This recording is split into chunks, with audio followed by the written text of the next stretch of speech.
بسم الله على أشرف خلق الله. النهاردة هنعمل ايه؟ النهاردة هنعمل صدرين فراخ أو كيلو إلا ربع من لحم الفراخ أو قطع الدجاج.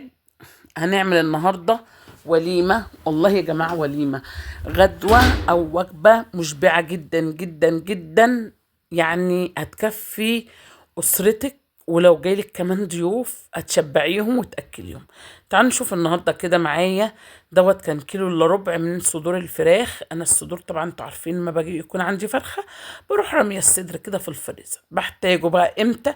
لما بلاقي مثلا عندي محتاجة ان انا اعمل اكلة كده تكون جاهزة معايا. مسكت دلوقتي الصدور كده قطعتها ورحت حطاها في الكبة تتفرم معايا، ودلوقتي فرمتها كده ونزلتها بالشكل القمر ده. معايا ايه بقى؟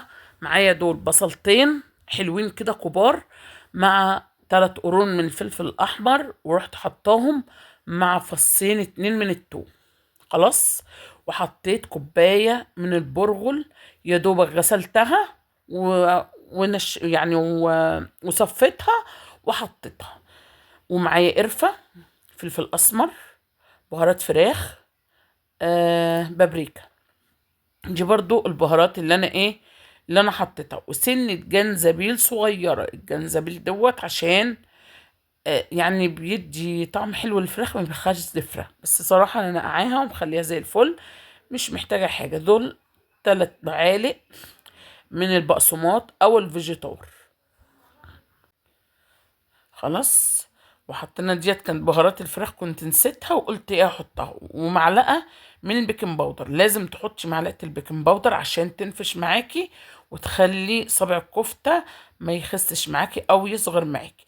ومعايا بيضاية، ماشي، حسيت ان هي طرية شوية، حطيت لها كمان معلقة من الفيجيتار تاني. ورحت جايبة دلوقتي معلقة من الزيت كده او معلقتين من الزيت، ورحت جايبه الكفته بتاعتنا، واروح جايه مصبعها. هي مش مظبوطه الكاميرا، بس انا هظبطها دلوقتي ان شاء الله.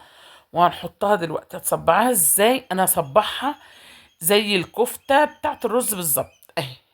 نفس كفته الرز كده بروح مصبعاها، نفس كفته الرز كده بالظبط يا جماعه، كده اهو. واروح جايه عاملاها بالشكل دوت. بس ديت الصابع بتاعها تخين شويه عن كفته الرز، يعني بصبعها نفس الطريقه بتاعت الكفته بتاعت الرز، بس ديت بتبقى الصابع بتاعها كبير شويه كده. خلاص.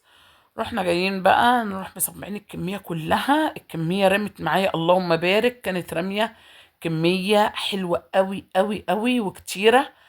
الكفتة بتاعت الفراخ ميزتها حاجة، ان انت مهما تكتري في السوائل بتاعتها ما بتفكش ابدا ابدا، بدنها متماسكة، ما تخافيش. حتى لو انت جيتي حمرتيها شويتيها حطيتيها في صلصة، والله يا جماعة ما بتفكش خالص. شوفوا الكمية اللي احنا عملناها اللهم بارك، كانت كمية جميلة قوي قوي قوي، وكان طعمها جنان.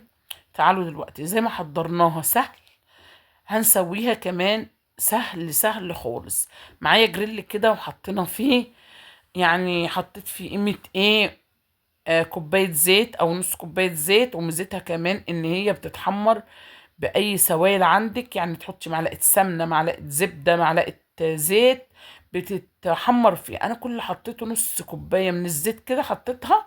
خلاص سخنت معايا، بروح نازلة بالكفتة. مجرد ما الزيت بتاعي بيسخن بروح موطيه النار عليه، واروح نازله بالكفته كده. بس اهم حاجه تطمني ان الزيت بتاعك سخن، تروحي موطيه النار. وخلاص كده بروح رصه الجريل كله بالشكل القمر دوت. واروح جايه بقى مقلباه، مجرد ما تحمر بتروحي جايه مقلباه على الوش التاني. خدت معايا لون اللهم بارك، انتوا هتشوفوا بنفسكم. لو وصلتوا لغايه هنا يا ريت تحطوا لي احلى لايك، وتقولي لي انت بتتابعيني منين وايه رايك في الوصفه بتاعتنا النهارده. صدقيني هتعمليها مش هتندمي خالص، وهتدنك تعمليها على طول. لو انت رايحه رحله، رايحه مثلا مشوار، وعايزه تجهزي حاجه سريعه لاولادك، تقدري ان هم تعتمدي عليهم انهم يعملوا سندوتشات وياكلوها. جالك ضيوف فجاه، جايه من الشغل متاخره، ديت اسهل اكله او اسهل وجبه غدا تقدري تحضريها، وجبه عشاء. بجد والله كانت جميلة قوي قوي قوي، وريحتها جميلة، وكمان لو عملتيها كمان في العزايم بتشرف. جميلة قوي يا جماعة، ومسكرة جدا جدا جدا، وشايفين لونها كمان في الكاميرا. شوفوا عامل ازاي، بسم الله ما شاء الله، اللهم بارك. كانت جميلة ورمت معايا كمية، اللهم بارك، كانت جميلة خالص. آه قلت لكم قبل كده ان ميزتها ان هي ما بتفكش، شايفين، متماسكة متماسكة جدا، وتحضيرها كمان سهل قوي. ديت كانت هو يا دوبك كيلو الا ربع من اللحوم. ايه رأيكم؟ عملت جنبه كده مكرونة، وعملت الكفتة بتاعتنا، شايفين عاملة ازاي، وطرية قوي قوي قوي، متماسكة جميلة، شكلها ريحتها طعمها مش قادرة اقولك.